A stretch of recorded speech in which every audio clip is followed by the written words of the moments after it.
if I pick a guy up and I decide to drop him on his head and I want to go for the cover, what's to stop me from going for the 3 count? Okay, talk your shit. I like this. I'm just saying. Welcome back to the Prince Huda podcast, first episode of the new year.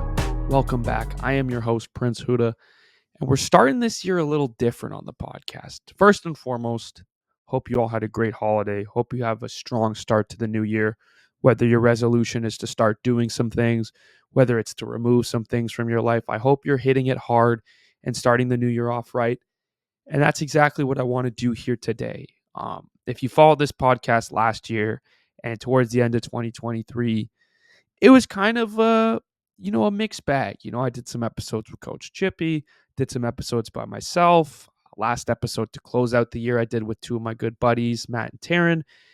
And I kind of want to revamp the show this year and cater it towards influencers, creators, athletes, musicians, anyone really chasing a dream. Obviously, I'm currently chasing a dream, and I find it very inspiring talking to other people in whether it's the creative space, the athletic space, the music space, chasing their dreams. And so I want to, excuse me, getting all emotional already. Basically, what I want to do is have conversations with other people chasing their dreams, people who dare to dream. I like that. That's a good name. That's a good name. People who dare to dream, kind of what they're doing, how they got into what they're doing, the sacrifices they make, and their end goals, just to make it a more inspiring platform and hopefully inspire one of you to chase your dreams in 2025. And so today, I think we're starting off with an absolute banger of an episode. I interviewed independent professional wrestler Haddy. He's up and coming on the Canadian independent wrestling scene. For those of you that like wrestling or know nothing about wrestling, I highly recommend tuning into this interview. He explains the behind the scenes of the independent professional wrestling business, how he got into the wrestling business. We talk a little bit about the state of wrestling on TV today, and just a really, really inspiring and inspirational story that whether you like wrestling or you don't, or you understand it or you don't, I hope you take away from as anything's possible and you don't want to live without chasing your dreams. So, Dare to Dream episode 1, my interview with Haddy, without, you know, putting too much emphasis on the introduction here. I leave it to you. Enjoy the interview. Joining me today, my first guest of 2025, a very special guest. Proud to welcome independent professional wrestler Haddy to the podcast. Thanks for coming on, brother. Thank you very much for having me, man. It's an honor to be the first one of the year. Oh, stop. Well, I wanted to I want to start diving into more, not just the, content creators of the world. Obviously you are a creator in your own right, but wrestlers, entrepreneurs, athletes, influencers, anyone kind of doing their thing in the space. The idea is just anyone chasing their dreams in 2025 is really inspiring to me, and hopefully, someone can come out of this wanting to pursue their own dreams, whether it's to be a wrestler, whether it's to be a content creator, really anything they want to do in life. So appreciate you taking the time to join me today. Thank you very much, man. Honestly, like having platforms like this for anyone chasing their dreams or doing something greater than themselves is truly, truly grateful for it. I love that. So let's just get started with you. Like, let me dive a little bit into you. Like, obviously, independent professional wrestler. A lot of people, when you think of the term wrestling, they think WWE, maybe AEW, TNA. But the term independent professional wrestler is a lot of things that people may not know what that is. So why don't you tell me a little bit about of what that is and what you do? Honestly, the best way I can describe independent wrestling, and I had a childhood friend of mine that came to a show once, and he was just like in awe, like I can't believe you're able to do this. And he just like the best way to describe it is, do you remember when you were like a little kid in your basement with your friends and you guys would just play wrestling? Well, this is Yeah. exactly what we're doing, except that we have a big paying audience and a nice venue and an actual wrestling ring. Like it's just a community of people who do it for the love of the game. They love professional wrestling, they love storytelling, they love the physicality. And you know that every time you go to an independent wrestling event, you're gonna get possible uh the best possible, like it's a party, it's an event, it's like you want to go out with your friends and get some drinks and watch a car crash. You know what I mean? Everyone just there to have a good time. And independent wrestling, I urge everyone to look at your social medias, look at your X, your Facebook, Instagram. Make sure that you find your local wrestling promotion in your city near you, and definitely go and hit them up and support them because those are the backbones of professional wrestling. For sure. And you think at like the professional level, like all the guys, that are at the top of the top, a lot of them came through the independent wrestling circuits. So it's always Oh cool yeah, to see when people are like, "Oh yeah, I saw CM Punk, 15 years ago on this show in this city." It's like, "Oh, that's really cool to see that." man, if you really think about the backstory behind the CM Punk and Seth Rollins feud, they really played into the fact that Seth was a fan of CM Punk and wanted to be like him, and he was watching him during his Ring of Honor days. And Ring of Honor, before it was bought by AEW, was the biggest national promotion in the United States. Like that right there was where a lot of people got their start, like the Brian Danielsons, the Nigel McGuinness, the Samoa Joes, the CM Punks. Like those are the guys that you're seeing every time you go to an independent wrestling event. You know that those guys that you're seeing in Ottawa, Ontario at C4 Wrestling or at Acclaim Pro Wrestling or in Montreal at Battle War, like you're seeing the guys who are going to be at the top of the card for WrestleManias and All Ins and all that stuff. That's cool. Yeah, another one, Ethan Page. I remember when the first time I saw him, they said from Hamilton. I was like, "Oh shit, that's pretty close by."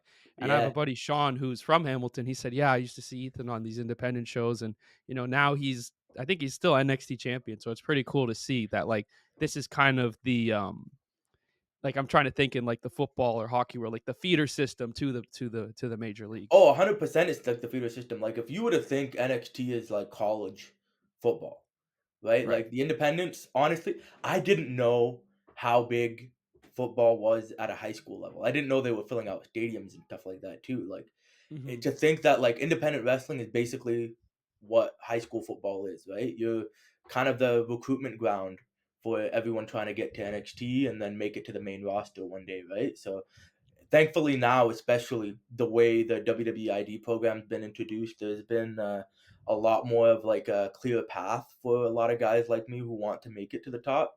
Hmm. And yeah, independent wrestling for sure is just that proving ground for everyone to try to make the name for themselves.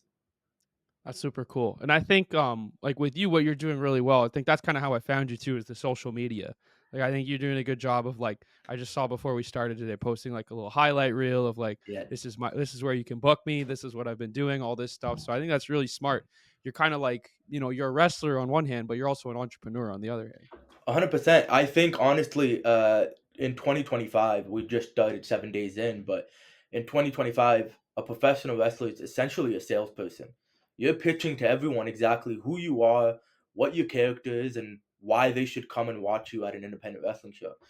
Von Vertigo, who's an incredible guy out of the GTA, one of the best, if not the best wrestlers on the independents unsigned in Canada, and he posted something recently that said in 2025 professional wrestlers need to realize that they're content creators too, and it's so important to make sure that you make as much content as possible to get your face out there because the more people see you, the better your stock is going to rise at that point, right? It's a good way of looking at it. Yeah, it's kind of the same in my boat where it's like, to brands and to anyone that wants to work with me, this is kind of like my like ongoing resume of like padding, doing videos, doing different types of things to show people like what I'm going to be. And obviously, I know following's a big thing with certain brands at the top, but it's also engagement. How consistent are you posting? What kind of stuff? What kind of audience are you building? So it's cool. Like there are some similarities there between what you're doing and what I am. So Oh, I 100%. appreciate that little lens in there, which is nice. So let me pick your brain a little bit. We talked about kind of what you're currently doing now, but how did you get into wrestling? Like obviously every kid watches wrestling and says I want to be a wrestler one day. They do the moves with their friends or siblings, and then for whatever reason that dream kind of stops. But in your case, that was just kind of the beginning. So what made you go from as a child, hey, I'm watching wrestling with friends, I think I can do this to actually doing it? Man, like everyone, you grow up watching it, and like I was captivated immediately. I didn't know if it was possible because honestly, like especially pre 2000, I want to say 2012, independent wrestling was tape trading. Like basically kind of like back in the old days where everyone was trading VCR tapes and whatever. But back then it was DVDs. You had to make sure you get a mail-in DVD of the, latest Ring of Honor pay-per-views and whatnot. But you're not so aware of everything that's outside of professional wrestling in on TV. For me, when I realized that there was independent wrestling, I knew that okay, that's an easy path for me to get from sitting in the front row at my local indie to making into the ring. And it was the pandemic that made me realize that like it's kind of now or never. I was sitting down like pretty much everyone else, you know, licking my wounds, thinking like, oh my god, like if this is gonna be it forever, like I've never accomplished all the things that I want to. And I knew the second that we were able to get out and resume normal life, I had to take the chance. And thankfully, the Keep Pro Wrestling School in Gatineau, Quebec, Canada, they uh, they were doing a new class in October of 2021, and I went, signed up, and thankfully, I got to learn from two of the best professional wrestlers in Canada. Men, like one of the greatest tag teams of all time to come out of Canada, like Evil Uno and Stu Grayson, and they've got like a whole like laundry list of knowledge to pass down, and thankfully those were the two guys that instilled a lot of that knowledge into me. Yeah, I think that's kinda how I figured, "Okay, this guy's really doing something here." Because I've been a wrestling fan my whole life, got into AEW when that started, and those are two of the biggest guys in AEW when they started, Stu Grayson and Evil Uno, Yeah, with the Dark Order tag team, and then when I saw, "Oh, you're working with them," I was, "Oh, this guy's obviously a big deal if he's working yeah. with these guys." So you trained at their school, is that what you said? Yeah, I trained at their school.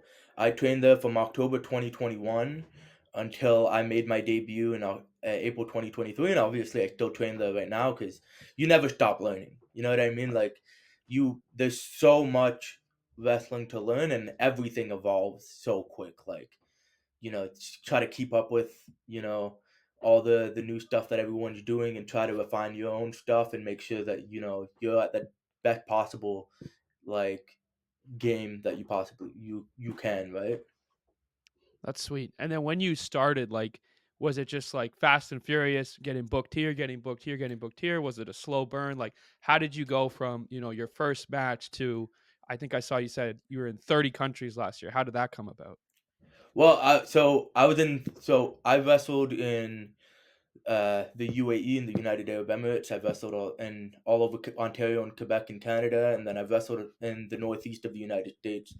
And man, like I don't know how to phrase this, but I'm extremely fortunate that I kind of attach myself to a lot of people who are constantly on the road. And the thing about wrestling is if you want to get booked, there are so many people fighting for the same spot.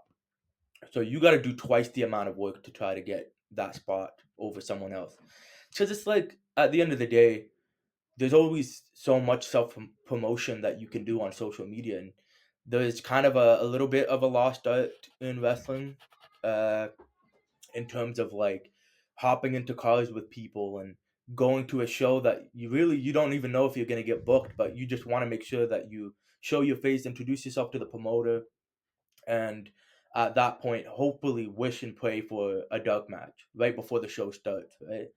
So for me, it's hopping into cars with Stu Grayson, hopping into cars with Junior Benito and McQuay Martin, and really that's how I got a lot of my bookings. It's just attaching myself to people who have proven themselves already, and they're gracious enough to bring me into their cars to make sure that I get some sort of an opportunity as well too. Interesting. So when you're going to these shows, you're not even necessarily guaranteed to wrestle on them. You're just kind of No, going to learn. yeah, especially when you're starting out. Like I'm about almost a year and 9 months into wrestling full time, and I think I'm about 98, almost 100 matches in, Wow. which is a lot for someone just starting out, and I'm incredibly grateful for it. It just it's obviously a challenge. You kind of have to balance the idea of not having a personal life, so, missing a lot of events and missing a lot of family events and, hanging out with your friends and whatever, because wrestling takes up your weekends, right? Mhm. There are times where, man, I've had a booking in, you know, Worcester, Massachusetts on a Thursday, Ridgefield Park, New Jersey on a Friday, back to Ottawa on a Saturday, and then Montreal on a Sunday. And then, Jeez, my regular Monday to Friday 9 to 5 job kicked back into gear literally Monday morning, right? So it's just like an never-ending loop of just constantly being, sleep deprived and exhausted and tired, but you do it for the love of the game. And you wouldn't want it any other way, especially if you're doing something that you're so passionate about. You don't really think about all the hard work that it takes. You just kind of, autopilot and just try to go through it. that's awesome. So I didn't even know you had a full 9 to 5. So you're balancing 40 hours a week, Of course. training, going to the gym, eating right, obviously, and then 3 to 4 shows a week. I mean, that's like that sounds like the professional grind that people get once they make it to the top. So you kind of already have that grind and that work ethic in you. Man, and honestly, from the sounds of it, because obviously I've never been at the top yet, and hopefully one day that's the goal. Because everyone who steps into a wrestling ring wants to make it to, you know, the big leagues and wants to make main event WrestleMania one day. And honestly, like it just it never gets easier from this point, from what it sounds like. So you got to just love it. You really got to love it with anything that you do. It's not even just wrestling. It's content creating. If it's uh, labor work, if you're trying to build a business, any business that you try to build, you 100% have to put the most amount of effort you possibly can. That's great. Yeah, no, I'm learning a lot here just thinking about that because it's very similar in the content space. It's like you can't take days off, you can't not Yeah. post, right? It's like for me, it's because I'm like a football content creator. It's funny because I love football, but it's also like work. So it's like my Yeah. escape from work is work, which is hard to explain to people. If I'm watching a game and there's like a crazy call at the end by a ref, it's like, oh, that's such a bullshit call.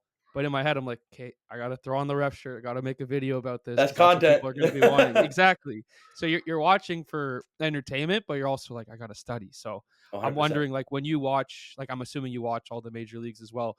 Are you watching as a fan or as like a student or a little bit of both?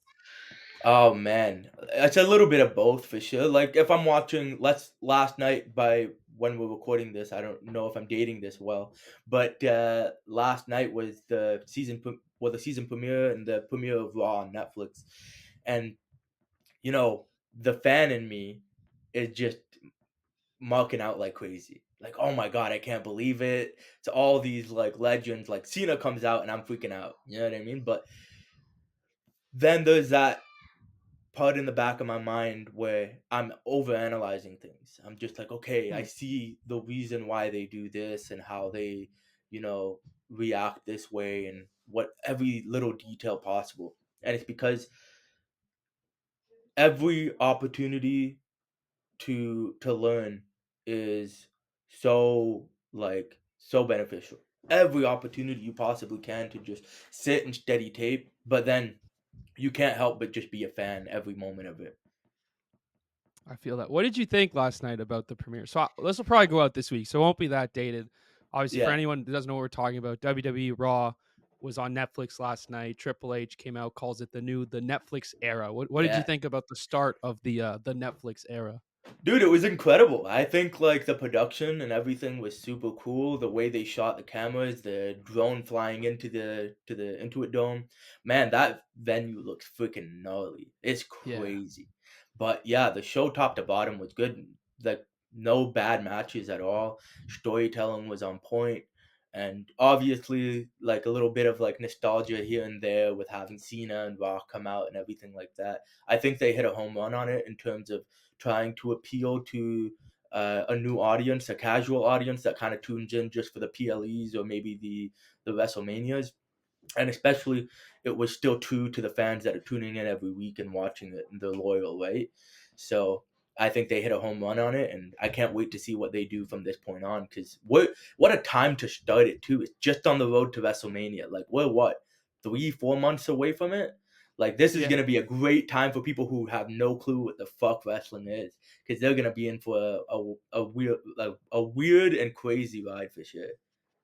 Yeah, it's cool. I had a couple friends message me yesterday like, "Oh, are you watching this?" It's like, "Yes, of course I'm watching this." But like they're more ingrained what's going on. Everyone knows who John Cena is, The Rock, Undertaker was there. It's cool to see like people outside of the bubble be like, what is going on here? Like, who is this? What is this story? I Yeah, think the funniest was the Undertaker came out on the bike, and my cousin, who's like, he used to be a wrestling fan back in the day, but like not so much. But he was only familiar with the Dead Man Undertaker. So he yeah. saw him on the bike. He's like, "Who is that?" I was like, "That's Undertaker." He's like, "No, it's not. He's not wearing the coat." And I'm like, "No, that's a different character." And he did his little lap. He's like, "Wait, that's it? There's no like gong or anything?" I was like, "Yeah, that's what you get nowadays." So it was cool. Yeah. Well, it's crazy because Taker now is like a podcaster. It's kind of Yeah, wild to listen to him talk just in his normal like southern accent. You know what I mean? It's just it's definitely thrown me through a loop, but honestly, it's the evolution of professional wrestling is very exciting. And like the opening package kind of tells it all, right? Like just the way the direction of the business is going, it's such a healthy thing. And my only hope is that they put a big number on Netflix and there's going to be a ton of people that continue to watch every week and there'll just mhm, be a trickle down effect because especially at the top of the industry, there's going to be so many more people aware of professional wrestling and hopefully they see that there's a local indie in their town and they're just like, you know what? I enjoyed that one episode of Monday Night Raw, or I enjoy it every week. I might as well come down and see what's going on, right? for sure. Yeah, I think the only hiccup last night was Hulk Hogan getting booed out of the Yeah, Hogan building. But really get that much love in California, right?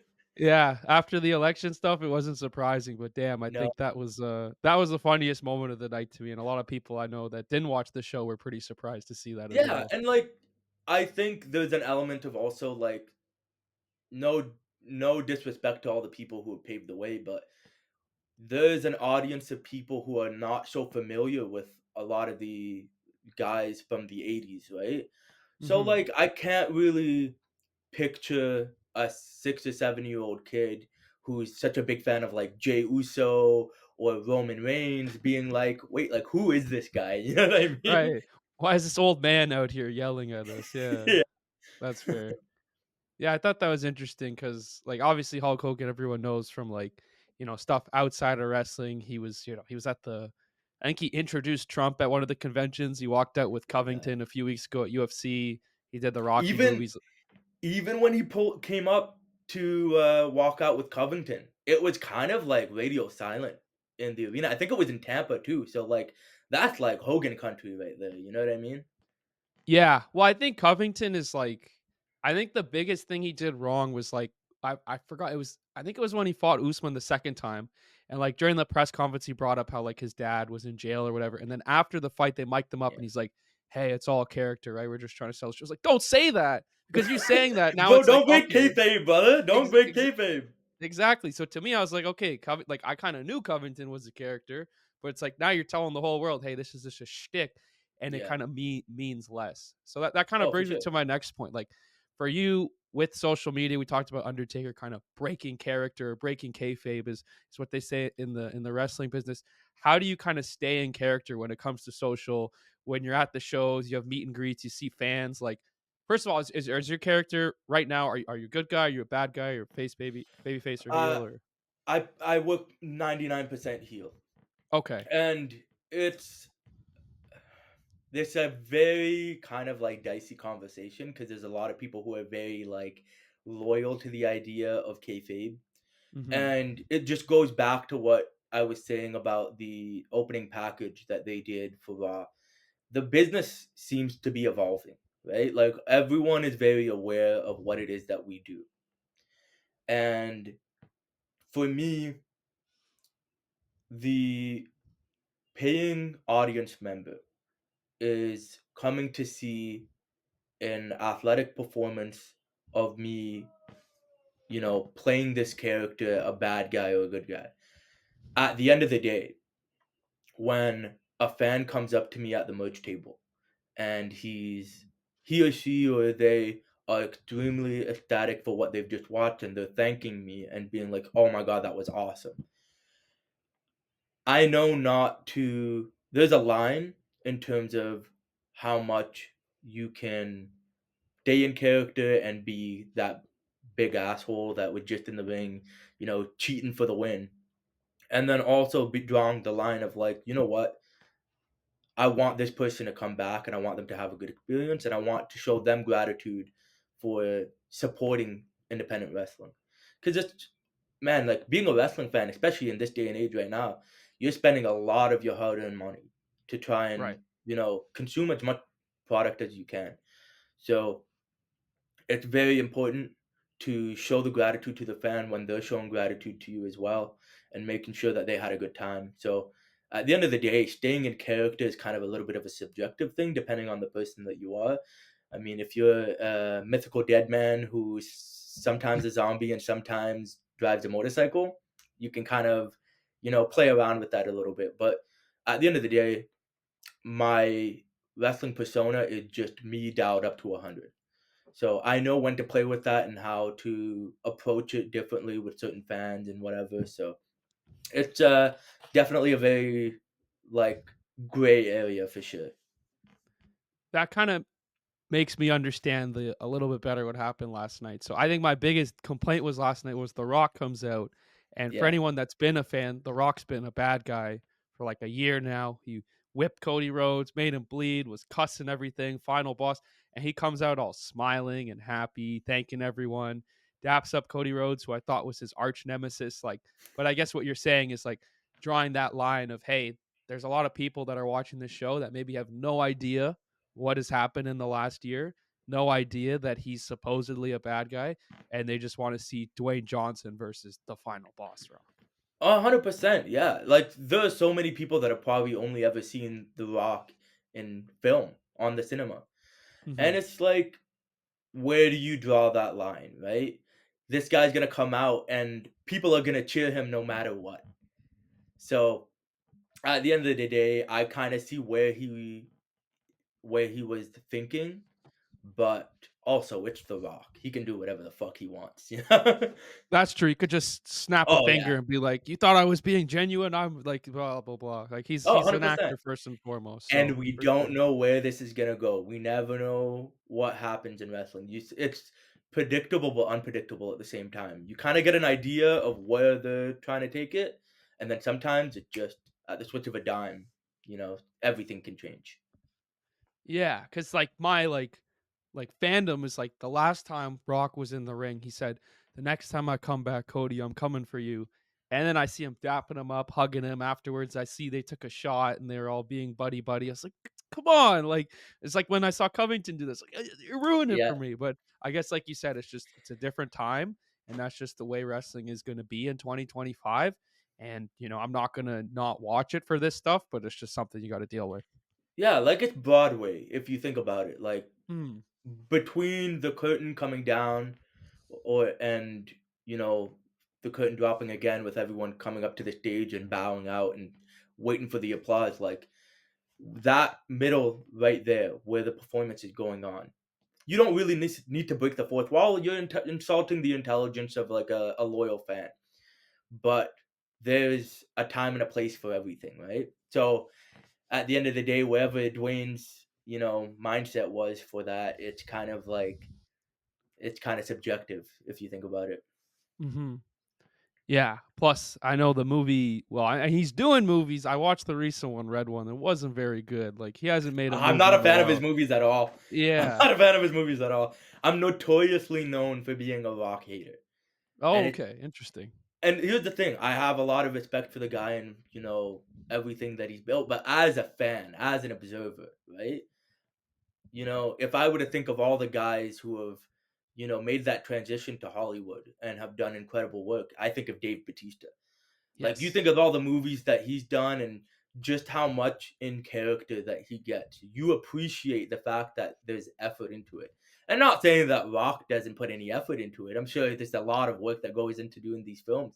But it's like, how many times can I watch it's the Tooth Fairy if he was the Rock? You know what I mean? Right.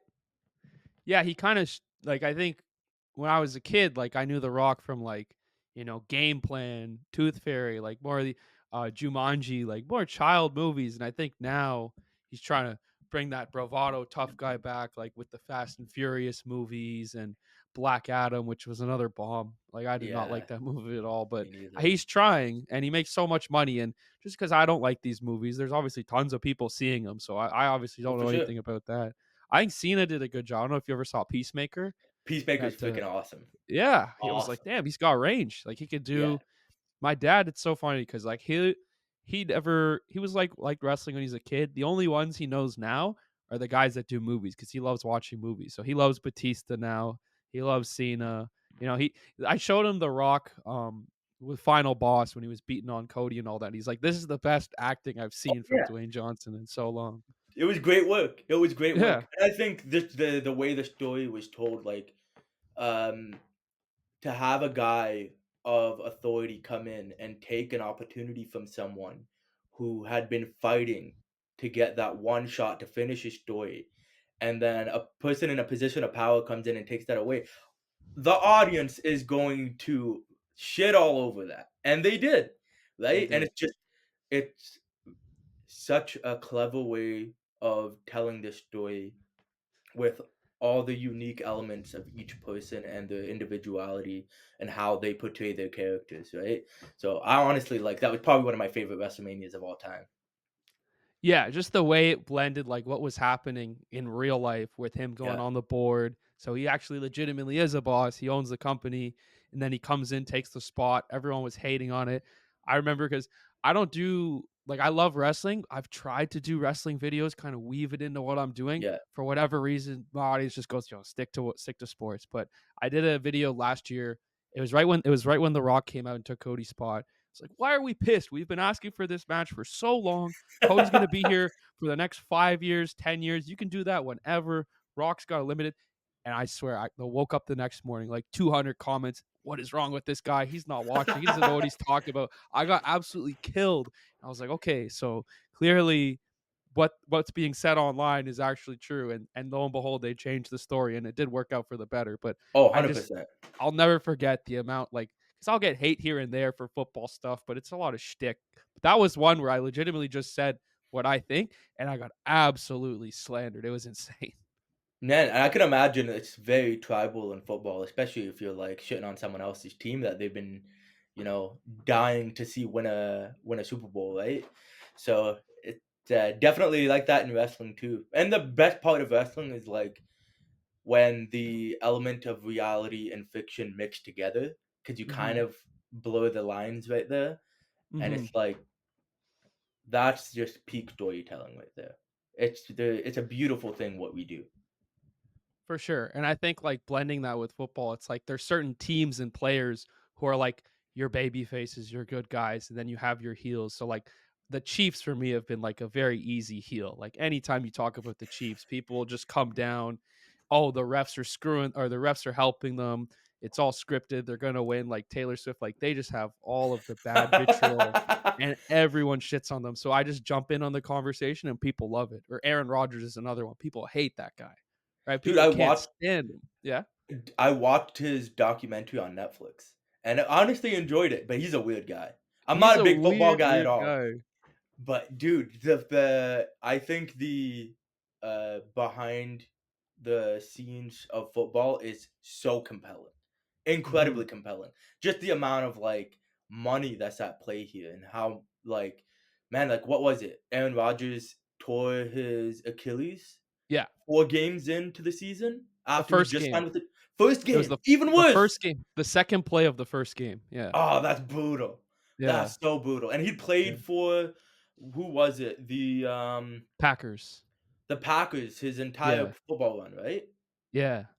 And so For the he was majority of it, beloved. right? Yeah. Yeah, he was beloved, like, everybody loved him. He has, like, one of the probably the greatest throwers of the football we've ever seen, like, awesome Hail Marys, 4 MVPs. So he was beloved, and then he kinda had some you saw the doc with the COVID Yeah. stuff where he misled people and started speaking his mind a little bit, and then people started to hate on him, and then he came to the Jets, and it was still mostly good faith. He gets hurt, he becomes, like, the sympathetic figure, and then as he starts expressing his opinions more and more, and then he gets on the field and he's not backing it up with good play, it just became a very easy target for people to hate Oh, on, and 100%. that's kind of the version of Aaron Rodgers we have now. Yeah. But it's funny because like I think of him like he went from, the biggest baby face. Everyone loved him. Everyone wanted to see him succeed. And then he starts kind of turning, and then he goes full blown heel. Everyone hates him. He's talking his opinion, and he's playing bad, and it's just like, boo this man, and he might retire this year. And it's just the sentiment people had on him 2 to 3 years ago versus now. It's like night and day. Yeah, and you know what? It's funny because I look at everything through the lens of professional wrestling. Like if I look at someone, I'm like, oh, this guy's totally a heel. Oh, this guy's totally a baby face, right? And it's incredible to look at it through that kind of canon because it's for me, my whole worldview is professional wrestling.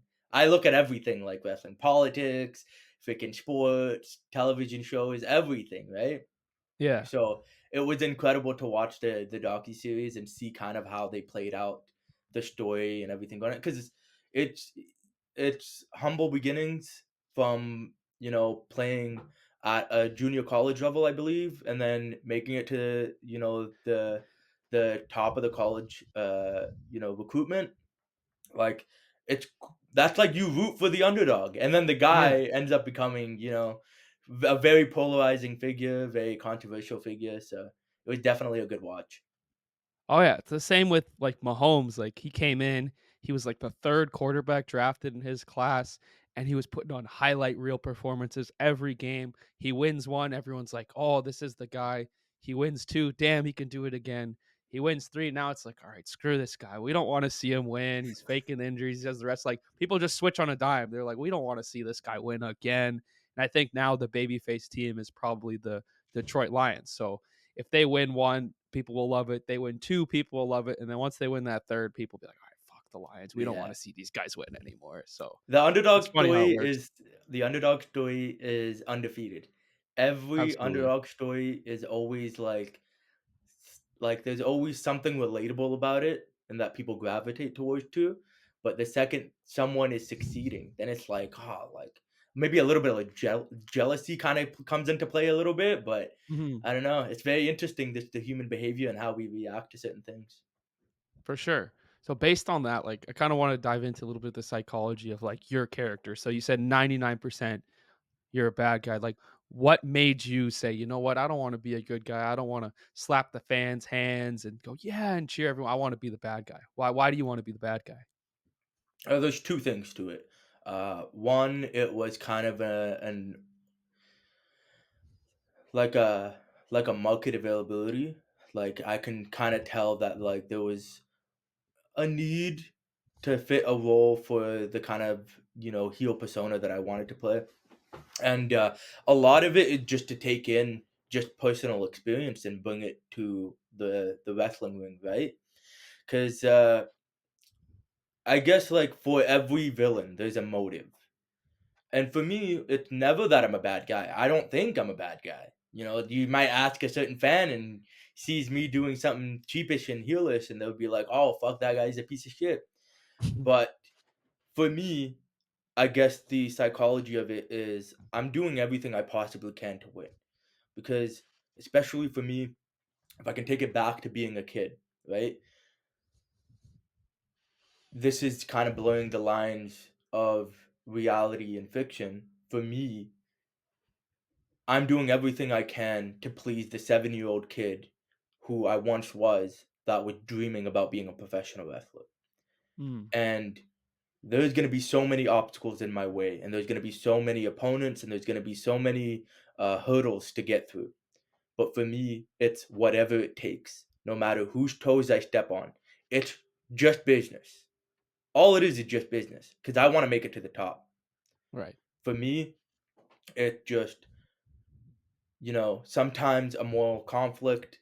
I have to do some things that, are against the rules, might be stepping on someone's toes that, taking food off the table. But for me, as long as there's food on my family's table, that's all that matters to me, right? And I want to represent, my family, my culture, something that like I think, especially in the business of professional wrestling, has been so marginalized, right? Like if you think about all the different foreign heels that have been in professional wrestling. They've usually played a very like rigid and box stereotype of, you know, I hate America.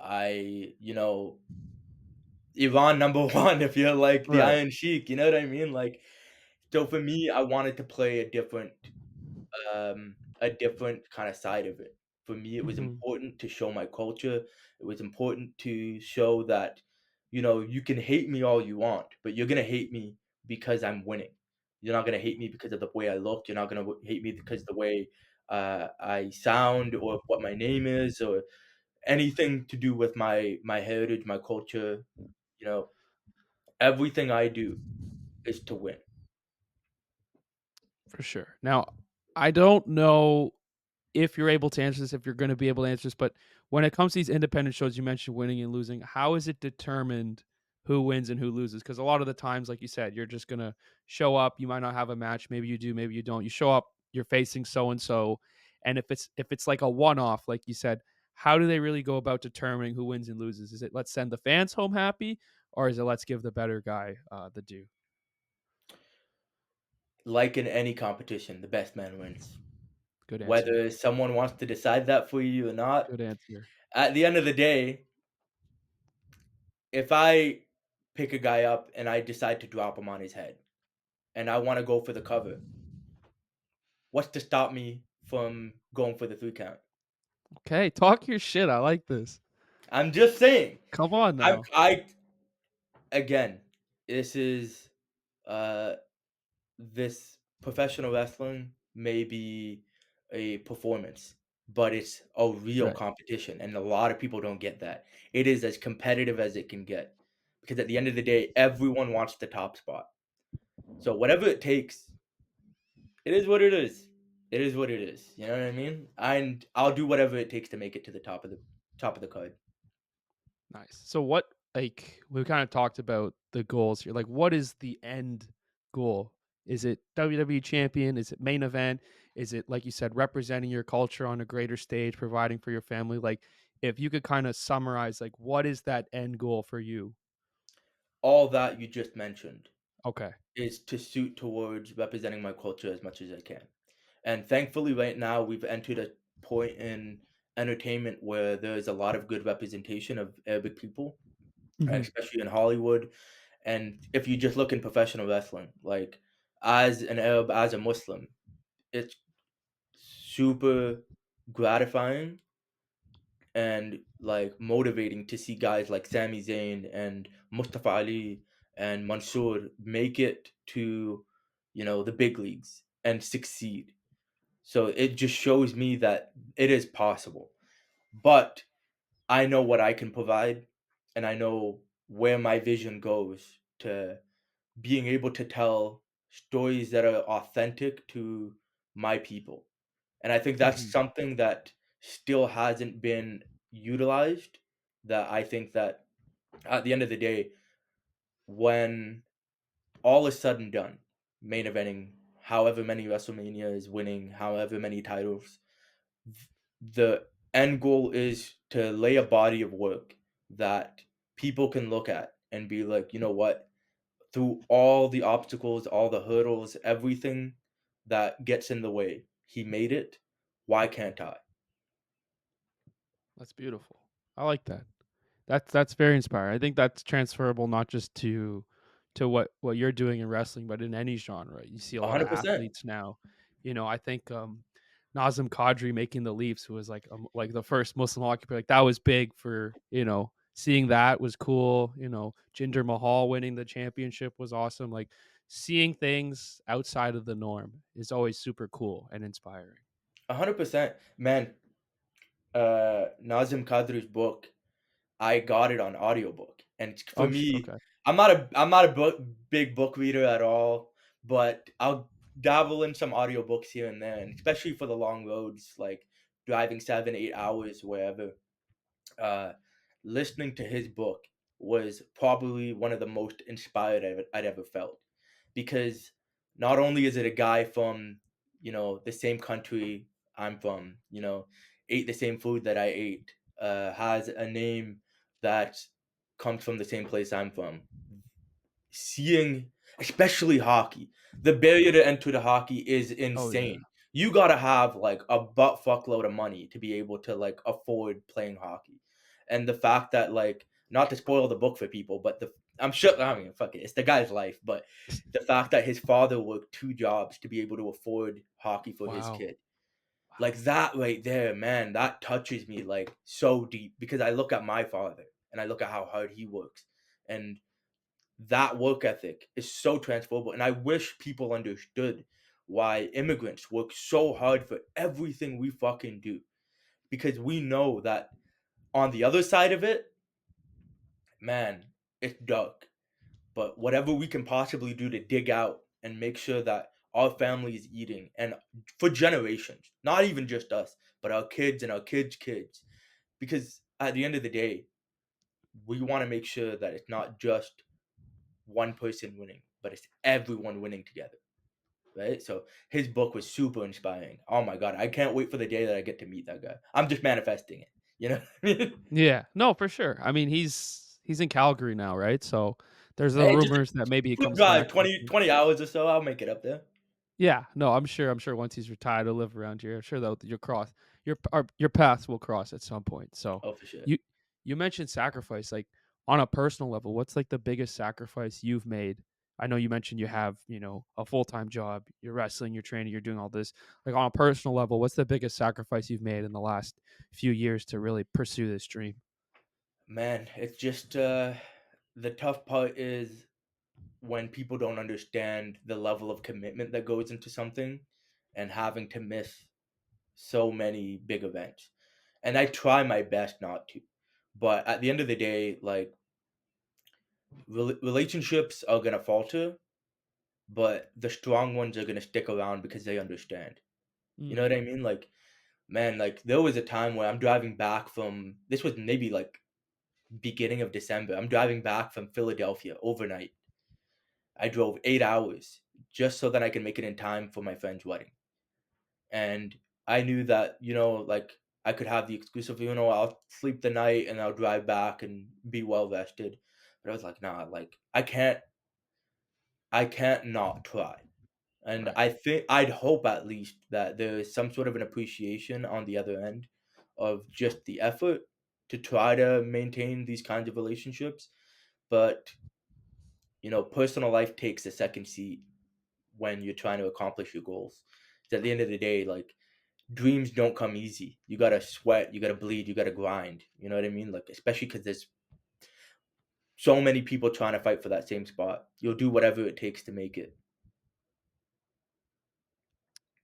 For sure. No, that hits deep. I like that. I mean, sacrifice in any profession, and then you talk about, what Nas's parents did for him, what your parents did for you, and kind of what Yeah, you're doing to replicate that work ethic to make that dream come alive. It's understated how important that is. A lot of people want to do what you're doing. Oh, I want to become a wrestler, but it's like, can you deal with all this other stuff that's going on? And for sure. a lot of people will say no, and that's when they kind of start doing something that maybe they enjoy, but not necessarily what they are really passionate about. Yeah, and honestly, like you don't want to end up at the age of 40 in a dead end job being like, man, if only when I was 25 I just took a chance.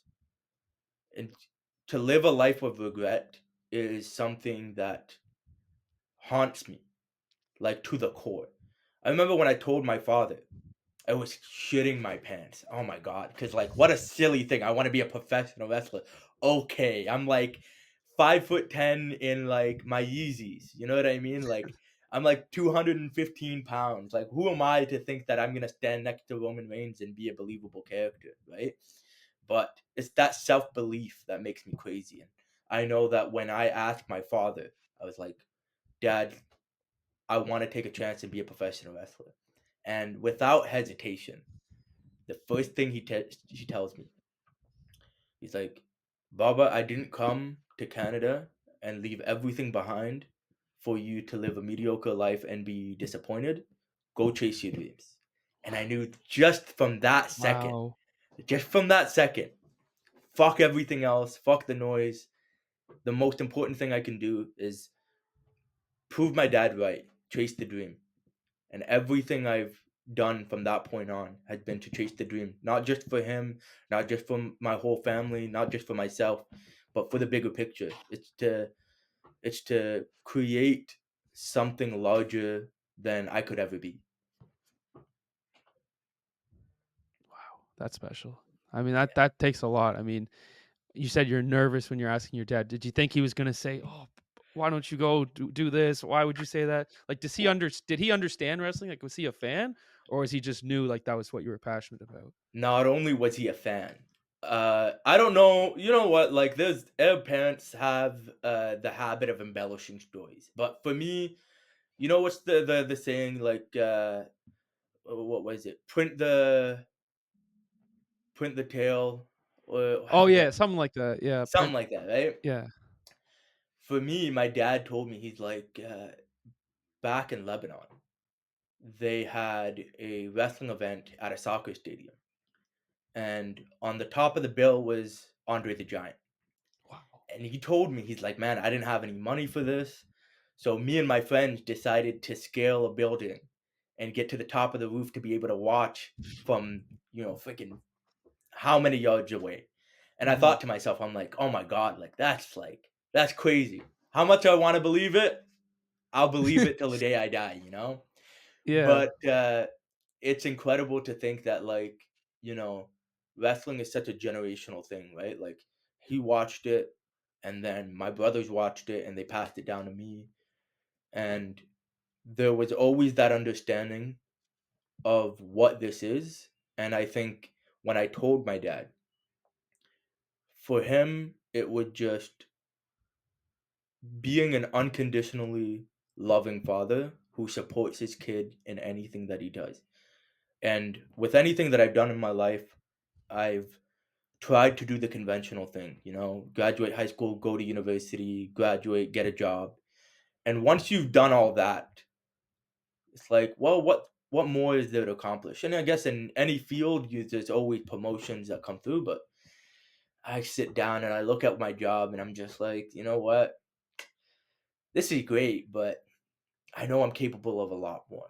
And there's a lot of people who are hesitant to take that first step into trying something outside of their comfort zone. But for me, again, it's something that I love. It's something that I wake up thinking about. It's something I go to sleep thinking about.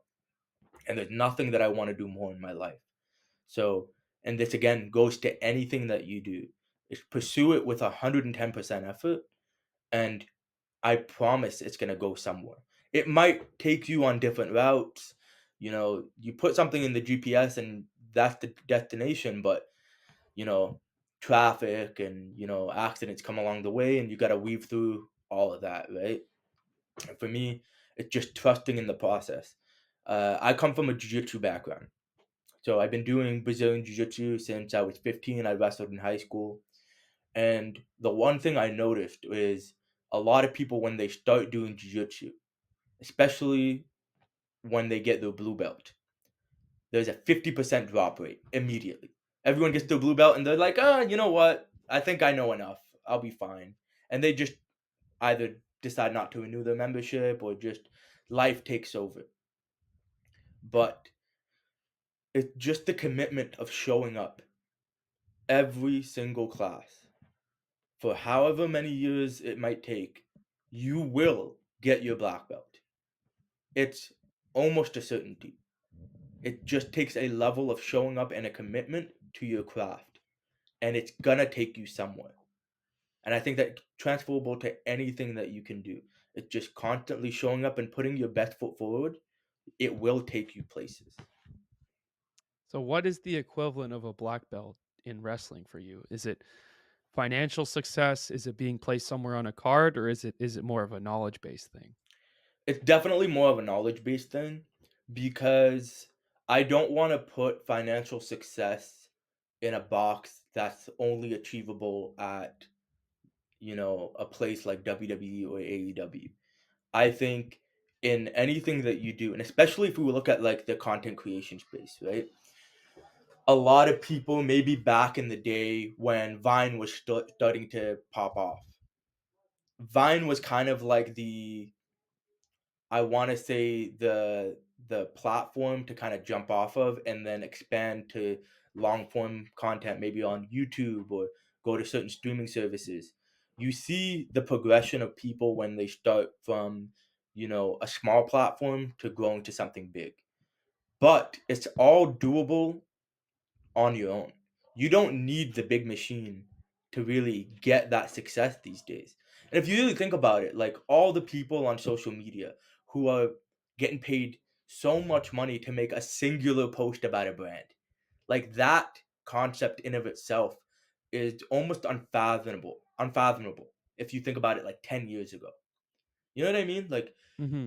if we think like what we're in the year of 2025, 2015, just the idea of social media being a full-time gig, right? You don't need a Hollywood agency to, get you bookings. You don't need all these big middlemans in between. A lot of the stuff can be DIY. And I think the success can come from any facet. And, there's not one unique path or one strict path to make it. I think anyone can possibly make something of anything that they have. And just the day and age of social media and the technology, like our cell phones are money making machines if we use it the right way. And Right. I think if you look at independent wrestling and you look at the people who have made success out of independent wrestling, like your Colt Cabanas, your Young Bucks, your Cody Rhodes. Cody is an incredible story because this is a guy who did the reverse engineer. This guy left WWE, took a chance on himself, and went everywhere. Every independent. It's crazy to me to think that the same independents I'm working are places that he hit on his road to make it back to WWE. And building your brand is such an important thing. Cody came to Ottawa to do Fighting Back for C4 Wrestling, which is an annual cancer fundraiser, and it's for the Canadian Cancer Society. They've done an incredible job raising over $500,000 since its inception. And Cody came down in 2019. And I remember someone posting a clip recently of his entrance. And it's the American Nightmare Cody Rhodes with the same music, with the same look as the guy who main evented WrestleMania. This guy built his brand from the ground up and carried that with him to the biggest stage possible in our industry. That in of itself is, you know, take out the nepotism part, maybe, of his father being such a well respected name and obviously him having a platform already from WWE. That progression of reverse engineering everything and showing like, hey, it is possible. You just got to go everywhere. And that's a lot to take on. Like a lot of people don't want to put in that much extra effort and, drive those long hours to get to places. But the more people see you, the more your stock grows. And that's the important thing. It's just the visibility and it's social media. It's face to face contact. It's going to all these different parts of the US and Canada and all over the world to grow your brand. It's such a crucial, crucial thing. It is crazy. I didn't know. I remember that when he was in AEW, he had the American Nightmare gimmick, but I thought that was exclusive to there. I didn't know he was doing that on the independents. That's pretty crazy. So he must have left WWE in 2015, 2016. He had gotten his music made. And obviously like there was a progression, right? Like he didn't Right. become the American Nightmare overnight. But like to see just how far he made it to like, man, like make your own promotion, get a crazy big TV deal. Like especially if you think back, like WWE was the monopoly. That's the one place where everyone is trying to be. And he's like, you know what? No, like I need to show that there is a possibility outside that realm. And that in of itself is so inspiring. Maybe uh my craziness comes into play, but like, why can't it be me? Why can't it be anyone else on the independents to do something so revolutionary? Colt Cabana is another great example of someone who had such a wildly successful podcast and showed that, hey, you can make money outside of just wrestling.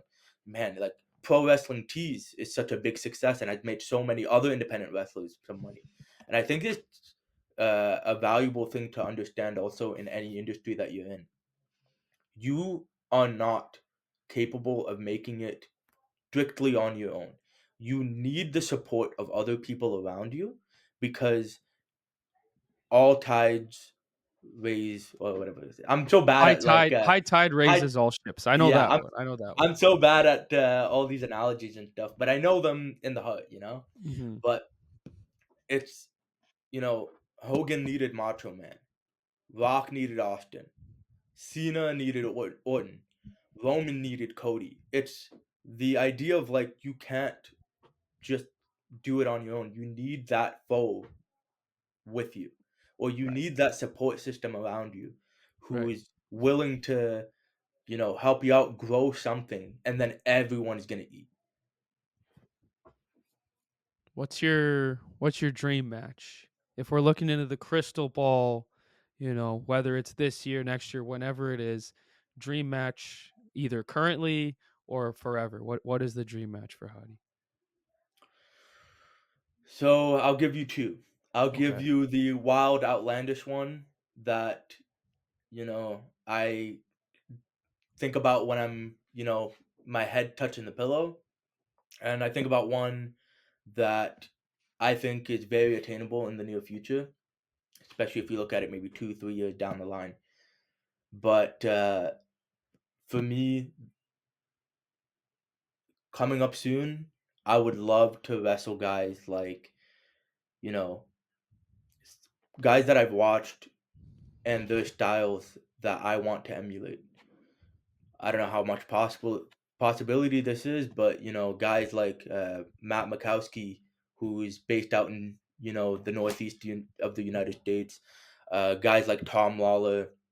Uh, I want to wrestle guys like Mike Bailey, Josh Alexander, guys who are like hard nosed grinders, Right. just ruthless style of wrestling, and it's just what I love. I like the hard hits, the physicality, and I think if I look even further past that and I say crystal ball, this is like the dream match. I'm gonna raise on my mantle one day and I'm gonna tell my kids about a WrestleMania main event against someone who I've looked up to and who I've kind of tailored my wrestling journey to is Sami Zayn. Ooh. Sami Okay. Zayn is my dream opponent. I think the representation that he's been able to platform is incredible. Uh, the parallels that I see with him, having someone who's from Surya, raised in Montreal, wrestled in all the promotions that I'm coming up in, and then made it. To me, it's that path that I look at and I'm like, it's attainable. I can do Mhm. this. I just need to put in the work. And it wouldn't be any more gratifying than to take that path and to meet him in the main event of WrestleMania. Goosebumps. That would be I mean, yeah, the story is already here, right? It's like following his path and his journey. Obviously, you'd have to be the heel in that one. So, I Oh, mean, dude, at any cost, at any cost, I will do whatever it takes to win a match. mhm. That's the underlying current of everything that I do. And it doesn't matter how much respect that I have for you. At the end of the day, it's just business. Yeah, well, Sammy better watch out. I mean, I feel Sammy like better his stock's count still his growing. days. I like that. His stock's growing too. I think a main event for him is something in the cards in the next few years too. And so Super attainable. Super the attainable. stars might align perfectly here. So Oh, just 100%. just don't drop him on his head too hard. I mean, that Oh, guy's no, no, no, no, no, no. I'll be merciful a little bit. We'll I like see. that. Like that. So to wrap here, we're in the first week of January. What does 2025 look like for you? What are certain matches you want to hit, certain countries or cities or promotions you want to wrestle? What does your 2025 look like?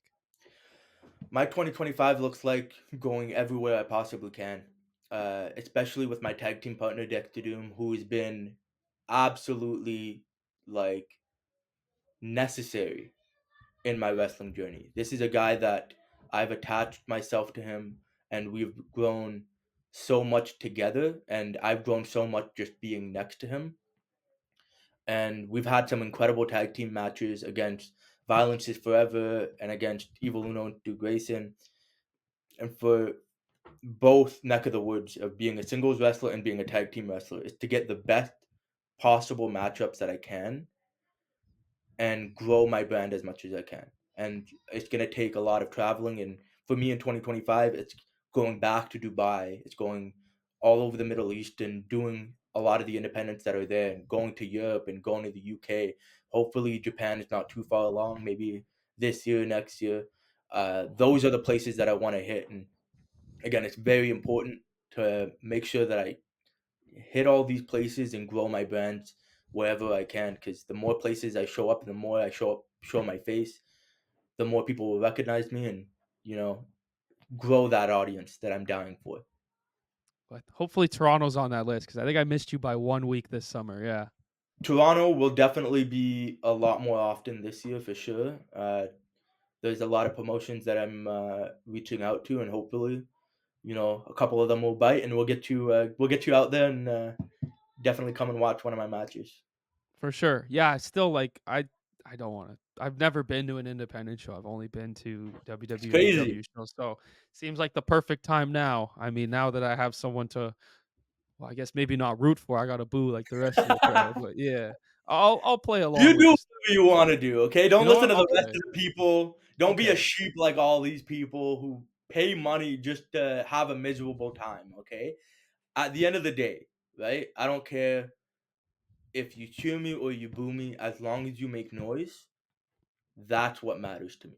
Because the okay. more noise you make, the more money is in my pockets. And that's the important thing. I like that. I'll make one of those. Remember that We Hate Cena guy who had the shirt and always sit front row? I'll get We Hate Hardy shirts and sit in the front row. Ah, perfect. Okay, Just okay, just I and see. then I won't sell them. I won't sell. I'll just make the one, and then well, if they No, catch because if on, you maybe. sell them, I'm gonna send a hefty lawsuit your way. Yeah, okay. I Yeah, won't sell them. But maybe if you need a wise man or you need an advocate, I'm here. I've always been waiting. we'll talk. I don't We'll have talk. the body for taking bumps or anything like that, but I think I could cut a promo. We'll talk. We'll talk. All right, cool. Well, Adi, I appreciate you taking the time to talk. I mean, super inspiring stuff. I mean, you got a good head on your shoulders. For a heel, you're a pretty nice guy. Don't I don't tell want to. people. Don't I tell won't tell people. people. I won't tell people. He's an asshole. He was berating me off camera. This is all a gimmick, but I I appreciate you have jumping someone. on I have someone in the same room as him right now with a gun pointed to his head in case he fucks up. right behind the door there. Yeah, got Don't to be a move. little careful. Don't move, messy. Don't move, I have messy. it. Okay. I haven't moved, but listen, man, appreciate you jumping on. All the best in 2025. I'm sure our paths will cross at some point. I'll be there front row. Let the people Are know where you where gonna can. be? Are you Oh, gonna yeah. be in the area? You said you're in Hamilton. I'm in Toronto, but Toronto, Hamilton, Mississauga. Like I'm pretty flexible in this I area. will So, be in Hamilton on March 1st for Canadian Deathmatch. If you've ever ooh, what a way to be introduced to ooh. be introduced to independent wrestling by Okay. going to a deathmatch show. But I will be there, and it's the day of Elimination Chamber in Toronto. The show is at 2 o'clock, I believe. Doors Hmm. will be at 1. Hmm. Um, I'm very certain of that, I believe. But again, check my social medias. For everyone listening to this, check my social medias on X, TikTok, Instagram at Haddy ENT. That's HADDYENT, and find everywhere that I will be in 2025 and beyond. I love it. Okay. Well, this has been the first Prince Huda podcast of the new year. Appreciate you jumping on. I will be there. Hopefully, don't want to get pulled out of the crowd for that one. I'm gonna stay behind the barrier in this one. I think this is the first one to just little sit and watch this show. For sure. For sure. Well, appreciate you jumping on, and thank you everyone for listening. Subscribe to the YouTube for new episodes. Make sure to follow me on socials as well at the Prince Huda, and I'll see you soon.